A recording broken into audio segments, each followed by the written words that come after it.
Hello everyone and welcome back to round 5 of our F1 24 My Team career mode. Yes, we're back this weekend here for the Chinese Grand Prix and of course our first sprint weekend of the season. If you missed out on yesterday's video from Japan, I would highly recommend going back and checking it out. We've got plenty to do though before we head to the Shanghai circuit, of course, most notably trying to make sure that we get more and more activities filling up our schedule. We're making good progress through this first season. Of course, obviously we've got back-to-back sprint weekends coming up and hopefully now as well we're going to be able to afford our first facility upgrade. We're going to go with the chassis side of things. Of course, I mentioned in the last episode that we need to try and upgrade the fabrication processes across the team so we can try and get some more upgrades going on to the car. Sadly, I don't believe we've got any upgrades that are possible before this weekend, so we're going to take a look, see if we can afford any to apply to the car for next time out in Miami, and it looks like we aren't going to be able to do anything just yet. Unless I went with durability, but to be honest, first season, that is quite pointless. So let's head then here to Shanghai. Get yourself subscribed if you're new around here as well.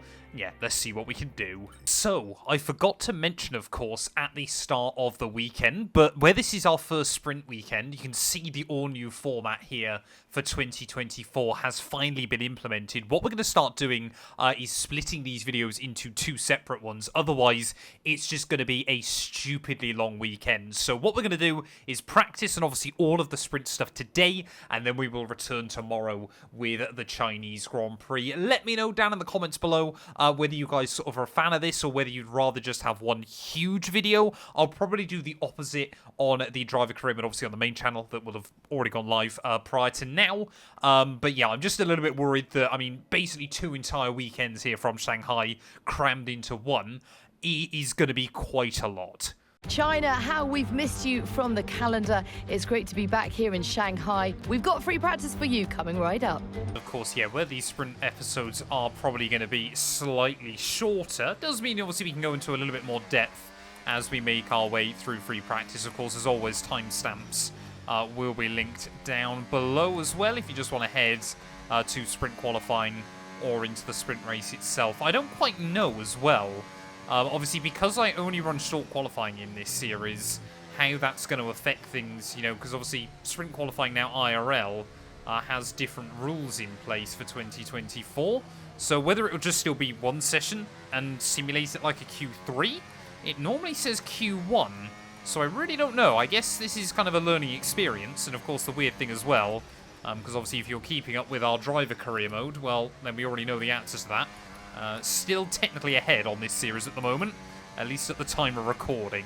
Well, to the surprise of absolutely no one then, far too busy talking and thinking about random things. So that first lap, yeah, complete write-off. 2 seconds slower than Pierre Gasly. Also slightly confused why the team have made us do a tyre sim run on a set of the softs. Well, second time round then, having a much better time of things. That is going to be a purple score.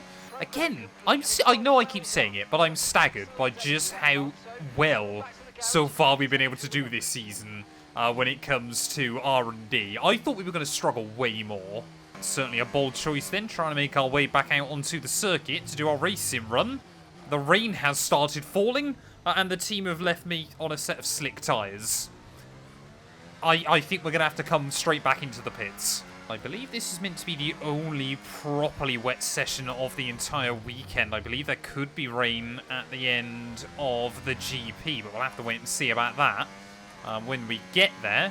Moving though into our race sim run, this one now is either going to be really easy or really difficult. Despite the fact the rain seems to be getting a little bit worse, the intermediate's actually able to deal with it very, very well on this year's game. I think because there's so much grip, aquaplaning is less likely to happen, so it wouldn't surprise me if the intermediates are pretty much able to hold up in full wet conditions. But if you'd predicted that the race simulation run was going to be quite easy because it's in the wet, you would be bang on. If track conditions don't improve by the end of the session, Pierre Gasly is going to look like he's got a very, very dominant Alpine car this weekend. I think it was only myself and the Frenchman that were able to get out there before the circuit started getting damp, but race simulation run done. We seem to be getting quicker and quicker as that continued on. Well, here we go again. Welcome back to Shanghai. Welcome back to qualifying in China. And this is a technical, tricky track. Whoever takes pole is going to deserve it. There we go then. I wonder how it would work here in sprint qualifying, and it's a very, very interesting format they've enabled for this shorter session. Basically, you get 2 sets of mediums like you would in the normal sprint qualifying for Q1 and Q2, but also the 1 set of softs as well. So what you're going to have to basically do is a banker lap on your set of mediums, like Zhou Guanyu has just done there to move pole for his home Grand Prix, and then basically last-ditch attempts now are going to have to go onto a set of the soft compound tyres. So once again, the main reason why obviously I wanted to use this short qualifying format was to try and mix up the grid a little bit more.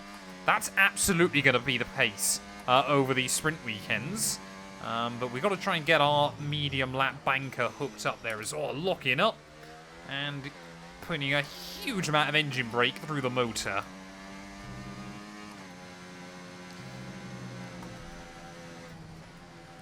And the high-speed grip through there clearly doesn't happen when you bobble over the curbs. That's going to cost us even more time then on this lap. I've said it countless times before, and I'll say it again. Apex curbs you cannot use. Well, loads of other drivers then getting ready to kickstart their lap times. I don't know if anyone else has actually done a lap yet, because Zhou Guanyu is still on the pole as of right now. Haven't seen anyone else go purple at the final corner. What are we going to be able to do? It's a 1:34. With that mistake, of course, and everyone else has gone softs. So they've really just tried to get on with it early in the session. It's exactly what we mean about the mixed-up grids. So currently, Sergio Perez down in P20 here. Rain in about 10 to 15 minutes. Yep, rain is, you can see there, brewing over the circuit as well. So we've got to try and get on with it on our second qualifying lap here. I don't even know how much time we need to find. But my guess is a good 2.5, 3 seconds. I mean, you just don't know how much speed you can carry into turn 1, how much the nose is going to grip up. That time around, though, we probably went a little bit aggressive on the way in. We did gather it up nicely, though, on the exit. So battery management around here as well is actually quite difficult to try and get right. Obviously, because you want to save as much charge for that back straight. But trying to be nice and careful with the car as well. Again, a little bit of time up the hill, but surely it's going to be these couple of corners where we make up a lot. Get close to, but avoid that curbing on the inside. So we make our way through the second part as well. Look at that, the Delta flying up. Getting nowhere near the racing line, though, on the exit of that corner. 1.5 seconds up at the moment, but this is still a long old way from where we wanted to be. You can see 2/10 down on Esteban Ocon.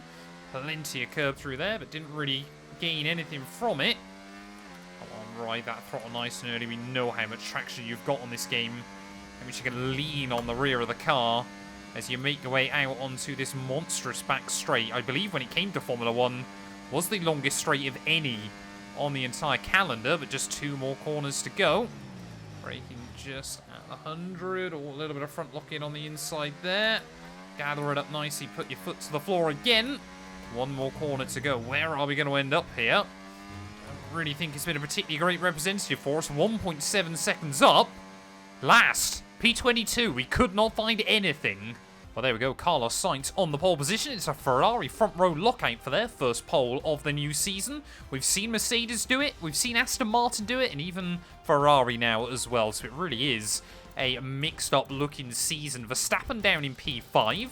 Much better than his teammate, though. Sergio Perez. 20th place even on the grid there. But yeah, we made a few mistakes on our final lap as well, so definitely there was a little bit more in the car, but of course, yeah, we get the other qualifying session as well, so unless something crazy happens, I don't really see us scoring points here. So it is all about speed in today's sprint. Not very many laps and no chance to get ahead on strategy. Who here today has the raw skill to take them to the top? We start a lap here at Shanghai with the long, difficult right-handers of turns 1 and 2, the first of 16 corners that make up this 3.3-mile circuit. The incredibly long back straight provides the best passing opportunity of the lap, with speeds in excess of 200 miles per hour before we head into the braking zone of turn 14. Let's run you through the driver grid order for today's exciting sprint. It's Carlos Sainz in pole position, Charles Leclerc alongside. Moving on to the rest of the grid, we have Russell, Norris, Verstappen, Fernando Alonso, Hamilton, Albon, Stroll, Joe, Bottas, Sargent, Tsunoda, Gasly, Oscar Piastri, Hülkenberg, Ricciardo, Ocon, Magnussen, Perez, Iwasa, and Mr. Monaco. Which of these drivers will get pole position today? We will soon find out. Welcome to the commentary box. I'm Alex Jakes. Alongside me is Anthony Davidson. So, a sprint race today, and that means lights to flag, no stops. And how is that going to affect the driver behind the wheel? Absolutely. So for today, there's no pit stop, or shouldn't be a pit stop anyway, if things go right, and you can forget about strategy. You're just driving today as fast as you can, make those overtakes if you need to, and that's what a sprint weekend's all about. Try to put the starting position out of your mind and just focus on the race ahead. We can still do a good job here today. Well, I think, yeah, realistically, we're probably going to be using this sprint race to basically work out how we're going to drive the car ready for the main event as well down the line. 10 laps worth of sprint racing action ahead of us. For some reason, the game thinks a one-stop strategy could be viable as well, which I absolutely love. What I actually do genuinely love, though, is how enthusiastic Anthony Davidson seems to be on this year's game. But let's get things rolling then here in Shanghai, waiting on those 5 red lights. We need to be aggressive at the start. And it's going to be lights out, and away we go. And I responded very well to the lights there. Sergio Perez did not, on the other hand. So immediately, Iwasa and I are going to get past the Mexican. Where on earth do we go down in towards that first corner? We need to be aggressive. Oh, a little bit of contact with our teammate, but we're going to try and sneak down the inside of absolutely anybody and everybody that will let us there to the outside through turn 2 and turn 3. Zhou Guanyu up inside the top 10 in his home race, but he needs to be top 8 today if he wants to score some points there, and making good progress off the start. Oh, got a little bit there worried about Yuki Tsunoda down at the bottom of the hill. I thought maybe we were going to careen into the back of the Visa Cash App car, but luckily we got away with it. We can see Sargent and Yuki still side by side in through the S's there, and they've actually done very, very well to keep it side by side. No one, of course, wants to sacrifice track position in this sprint race. There is Logan Sargent, a brave manoeuvre to the outside through that double left-hander. Can't quite make it happen, though, and just wiggling around a little bit more than I would like. Oscar Piastri. I know he had a bit of a bad qualifying, but I never actually saw him at the start of the Grand Prix, as we'll try and go around the outside of him through the snail section. We will hang on then to that P15, but I'm expecting us to lack some straight line speed here, to be completely honest, as Sargent, yep, tucked up in the wheel tracks. We know that McLaren as well as the Haas car are both pretty quick in a straight line. Here comes Hülkenberg to the outside. We're all just trying to be the last of the late breakers. We'll get back around the outside of Piastri again, as I believe it is George Russell. Clearly got the taste for winning last time out at Suzuka, because he is leading this one. DRS is being enabled this lap. We can use DRS when you're within 1 second of the car ahead and in the DRS zone. I think the race tomorrow is likely going to end up being a 2-stop strategy. To be honest, I think tyre wear is going to be very, very high around here. See, we've only done 2 laps so far, and those fronts already at 9% on the front left. You do put most of the pressure through the front left round here, obviously through turn 1 and through the S's as well. So you've got to be very, very careful with it. You've also got to be very careful of, again, second lap in a row, almost into the back of Logan Sargent. I might be being a little bit too brave down in towards that penultimate corner. Desperately trying to hang on to Logan Sargent at this stage of the day, but lacking that ultimate top-end speed there, as here comes Oscar Piastri again. He's trying to have a look down the inside absolutely everywhere, and we're desperately trying to defend from him as best as we can. I mean, like I said, unless we end up in the top 8, it's not going to make a huge amount of difference. Maybe, for some weird reason, the AI could try and pit in this Grand Prix. I don't think that's going to happen, though. But yeah, we are pretty much perfectly averaging 5% wear on those fronts a lap. So that's good information to take into the Grand Prix. Makes me believe it is going to be a 2-stop strategy. Oscar Piastri has got to absolutely hate me so far this season. We took his home race win away from him with a bit of a cheeky strategy in Albert Park. now we're just refusing to let him by here in Shanghai. Of course, you know, always the meme now, isn't it, with Oscar, bless him. That, of course, he is, I think that's actually true, isn't it? That he is, I think, 1/4 Chinese? So he was trying to obviously claim that obviously this weekend was his home race. Only other problem I've got, yeah, is I have probably used a bit too much battery over the last few laps. We're pretty much down at 10% there, and that means the car starts trying to recharge again. Here comes Oscar in that McLaren. How many times have we seen it before?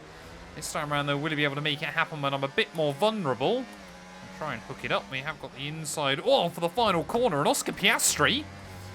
Nothing I could really do in that situation. Clean around my outside and makes the move stick. Well, I am still trying to fine-tune and tweak setups on this game. Because so far I feel like I'm basically going to be known as the tyre killer on F124. We are definitely struggling with them a lot today. Somehow I just about kept inside the range of Oscar Piastri, but always seems to be the case so far. Oh no, that is way too deep there, and I'm sure Hulkenberg will sense an opportunity. Yeah, seems to be the case far too often early on this season. We can keep up with the AI throughout the first half of a stint, and then just kind of reach the limit of what we've got. 1.7 seconds. Yep, you can see Hulkenberg down the inside at turn 1. He's going to really get the elbows out there. We'll try and hook it up the long way. See, Hulkenberg, though, I think has made that happen. Unless we get down the inside. Nope. He's going to chop across my nose. Well, looking on the mini-map, once again, the sprint race drama seems to be up at the front of the order. With the DRS, though, and Hulkenberg not having any of his own.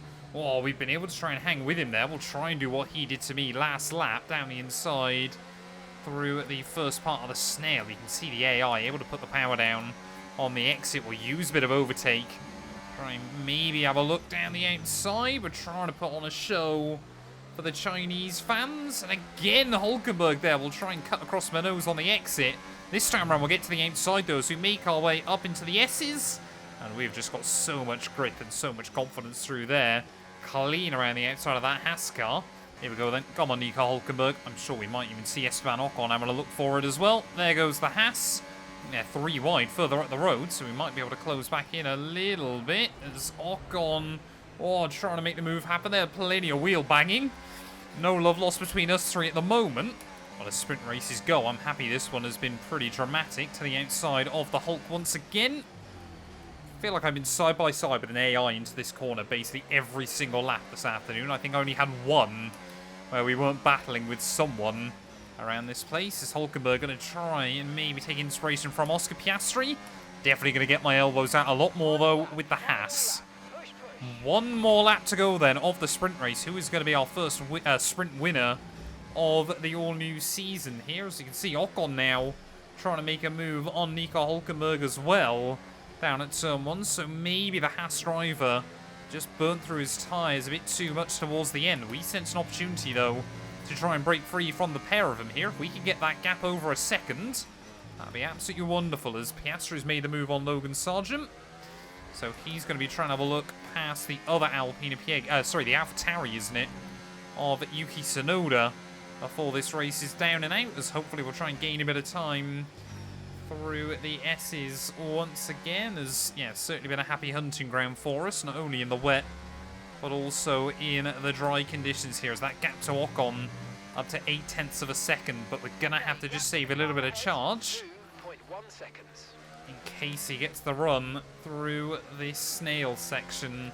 It looks like, though, it is going to be a drag race there, as George Russell has once again completed the move for the lead down in towards that final hairpin here. The sprint race fans are being delivered an absolute barnstormer as Carlos Sainz on the inside through the final corner. It will be Carlos Sainz, I believe, that takes home the victory in today's sprint race, the first of 2024. George Russell gave it everything, but it wasn't quite enough at the end of the afternoon. As we make our way through the final corner, 6 places gained over the course of Saturday's sprint. We can be pretty happy with that. So that wraps up the sprint race, but there's still more action to come this weekend. Still to come, qualifying, and of course, the Grand Prix.